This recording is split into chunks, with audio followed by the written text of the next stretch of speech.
Hello दोस्तों, स्वागत है आप सबका एक बार फिर से मेरे यूट्यूब चैनल में। दोस्तों, इस वीडियो के माध्यम से यूपी ट्रिपल वीपीओ का ये सीरीज का ये अगला वीडियो होने वाला है। आप लोगों को पता होगा, इस चैनल में आप लोग प्लेलिस्ट में जाएंगे ना तो आपको यूपी ट्रिपल वीपीओ सीरीज मिलेगा। उसमें आप लोगों को पूरी पंचायती राज जो आपकी व्यवस्था है, जो आपके 65 नंबर की यानी ये वीपीओ के एग्जाम में, उसको मैं कवर करा रहा हूँ। लगभग 14 से 15 वीडियो इसमें हो चुके हैं और ये अगला वीडियो होने वाला है उसी सीरीज में।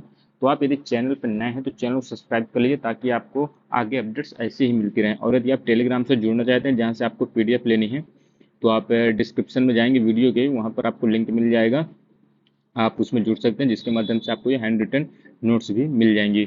चलिए दोस्तों, स्टार्ट करते हैं। देखिए, ये आपका चौथा टॉपिक होने वाला है।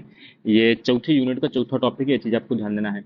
यहाँ पर है पंचायत स्तर पर जन कल्याणकारी योजनाओं का क्रियान्वयन। ठीक, सबसे पहले देखिए है इसमें सार्वजनिक वितरण प्रणाली, जिसे हम पीडीएस सिस्टम कहते हैं, पब्लिक डिस्ट्रीब्यूशन सिस्टम। ठीक, इसके लिए पात्रता की बात करें तो भारत का नागरिक होना चाहिए, गरीबी रेखा से नीचे सभी परिवार पात्र होने चाहिए और जिनके पास कोई स्थायी नौकरी नहीं है वही इसके लिए पात्र होते हैं। ठीक है, ये चीज़ आपको ध्यान देनी है।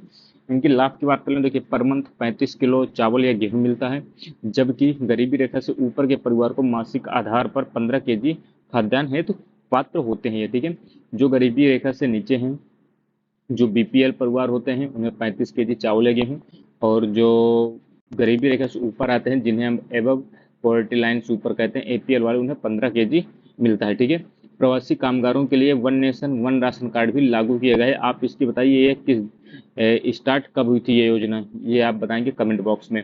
इसके बाद समेकित बाल विकास योजना, जिसे हम इंटीग्रेटेड चाइल्ड डेवलपमेंट स्कीम कहते हैं, ये 1975 में स्टार्ट हुई। दोस्तों, ये याद करके रहिएगा, ये इंपॉर्टेंट है आपके लिए, जो ही इंपॉर्टेंट आपकी स्कीम से ये केंद्र प्रायोजित है पूरी तरह से, यानी जो बजट एलोकेट किया जाएगा वो केंद्र सरकार के द्वारा एलोकेट किया जाएगा।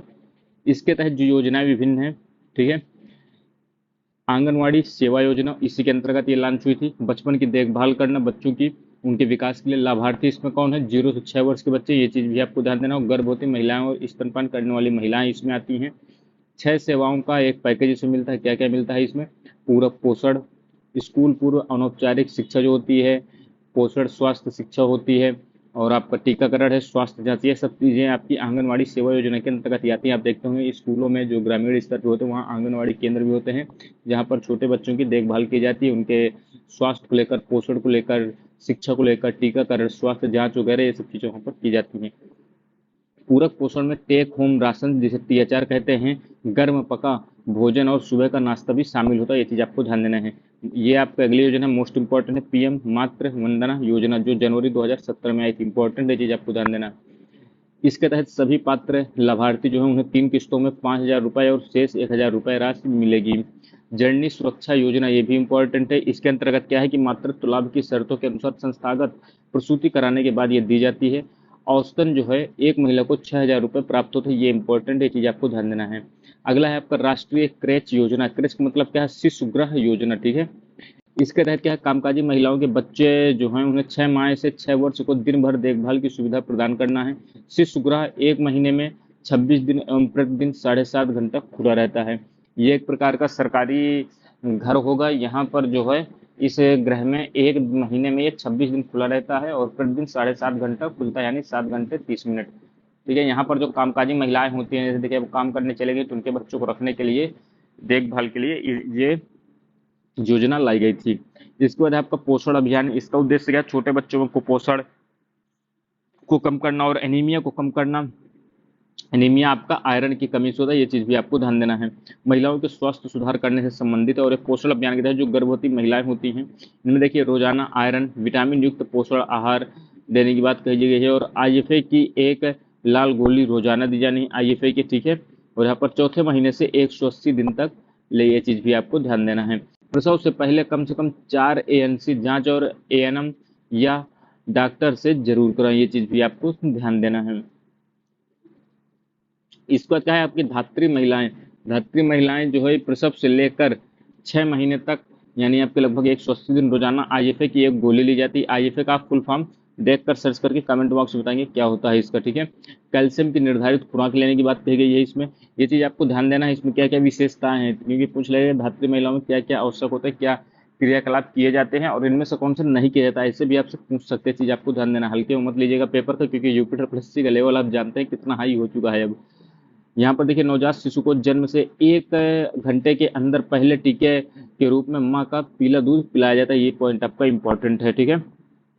शिशु को शुरुआती 6 महीने तक सिर्फ माँ का दूध पिलाए, ये चीज भी इंपॉर्टेंट है। इसका देखिए बच्चों के लिए अगर इसमें देखा जाए क्या कहा गया है, तो पेट के कीड़ों से बचने के लिए 12 से 24 महीनों के बच्चों को एल्बिना एल्बिंडाजोल की आधी गोली तथा 24 से 59 महीनों के बच्चों को 1 गोली साल में 2 बार आंगनवाड़ी केंद्र पर दिलवाएं। ये चीज आपको ध्यान देना है, ठीक है। कौन सी गोली है ये? एल्बिंडाजोल। ये चीज आपको ध्यान देना है, पेट के कीड़ों से संबंधित है। और क्या कहा गया है इसमें? 5 साल तक की उम्र तक सूची अनुसार सभी टीके नियमित रूप से जरूर करवाने की बात कही गई है इसमें। इसका देखिए आंगनवाड़ी कार्यकर्ता की बात कर ले तो बच्चों का नियमित और पूर्ण टीकाकरण सुनिश्चित करना इनका काम है। गर्भवती महिलाएं और नवजात शिशुओं की निगरानी हेतु नियमित गृह भ्रमण करना इनका मुख्य काम है। बच्चों का नियमित रूप से वजन करें और एमसीवी कार्ड में दर्ज करने की बात कही गई है। आशा कार्यकर्ता की बात कर लेते हैं तो गर्भवती महिलाओं को संस्थान में प्रसव कराने के लिए प्रोत्साहित करने की बात कही गई है। नवजात शिशु एवं धात्री महिलाओं की देखरेख के लिए, ठीक है, ये 6 से 9 बार घर में भ्रमण करती हैं, घर जा जाकर। इसके बाद जन कल्याणकारी योजनाएं हैं, ये आपके लिए मोस्ट इंपॉर्टेंट है, चीज आपको ध्यान देना है। पीएम आवास योजना 20 नवंबर 2016 को आई थी, मोस्ट इंपॉर्टेंट है। इसका पुराना नाम क्या था? इंदिरा आवास योजना था, और ये इंदिरा आवास योजना कब आई थी? 1985 में आई थी। ये चीज भी आपको ध्यान देना है। इस योजना का लक्ष्य क्या है? 2022 तक सभी को घर उपलब्ध कराने की बात कही गई है, 2022 तक। और इस योजना को कब तक के लिए एक्सटेंड कर दिया गया है, आप ये कमेंट बॉक्स में बताएंगे, ठीक है। पीएम ग्राम सड़क योजना 25 दिसंबर 2000 को एक योजना आई थी, मोस्ट इंपॉर्टेंट, अटल बिहारी वाजपेयी जी के समय। कई बार ये एग्जाम में आ चुका है ये क्वेश्चन। 2001 की जनगणना के आधार पर मैदानी क्षेत्रों में 500 अथवा इससे अधिक जनसंख्या व नक्सल प्रभावित क्षेत्रों में 250 तक की आबादी वाले गांवों को पक्की सड़क से जोड़ने की बात इसमें कही गई है। ये चीज आपको ध्यान देना है। यानी अब देखिए जो नॉर्मल मैदानी क्षेत्रों के जो गांव होंगे वहां पर देखिए 500 या उससे अधिक जनसंख्या हो, और नक्सल क्षेत्र में यही 250 तक की आबादी होनी चाहिए, ठीक है। इसके बाद PM Adarsh Gram Yojana, most important, 2009-10 में आई थी। इस योजना में भारत सरकार द्वारा 2011 की जनगणना के आधार पर 50% से अधिक एससी क्षेत्र जो आपके होते हैं वहां के ग्रामों का चयन किया जाएगा, और जिनकी आबादी 500 या उनसे अधिक है उनका एकीकृत विकास सुनिश्चित करने की बात कही गई है इसमें। अगला है आपका राजीव गांधी ग्रामीण विद्युतीकरण योजना, ये 4 अप्रैल 2005 को आई थी। इसके तहत अगले 5 वर्षों में बीपीएल परिवारों को निःशुल्क विद्युत कनेक्शन उपलब्ध कराने की बात कही गई थी। इसके बाद हरियाली योजना, मोस्ट इंपॉर्टेंट है, 27 जनवरी 2003 को आई थी ये। इसका उद्देश्य क्या है? जल संरक्षण के अतिरिक्त परियोजना के तहत ग्रामीण क्षेत्रों में लोगों को वृक्षारोपण के लिए प्रोत्साहित करने की बात इसमें कही गई है। इसके लिए इंपॉर्टेंट पॉइंट्स कौन कौन से हैं? ग्रामीण विकास मंत्रालय के अधीन इस परियोजना को देश की 2.32 लाख पंचायतों के जरिए चलाया जाएगा।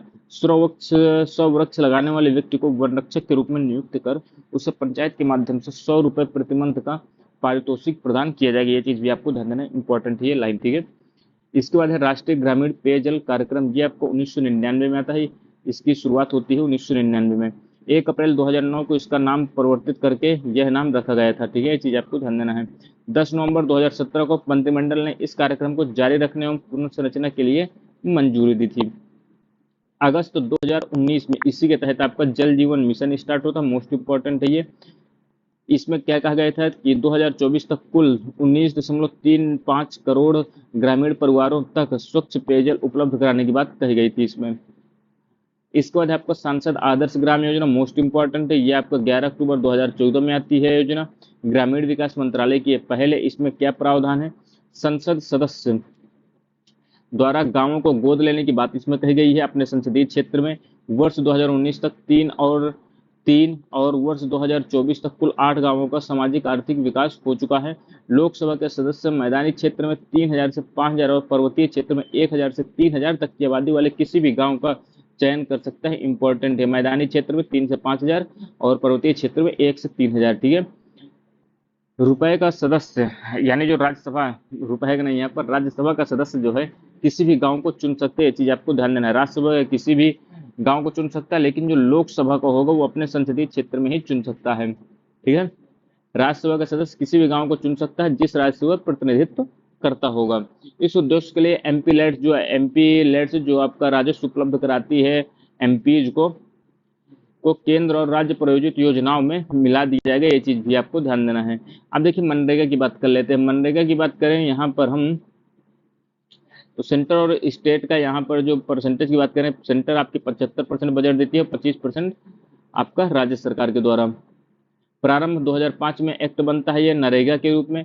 पहला चरण इसके क्या है 2 फरवरी 2006 जिसमें 22 जनपद में लागू होता है। सेकंड चरण 15 मई 2007 को जिसमें 17 जनपद पर।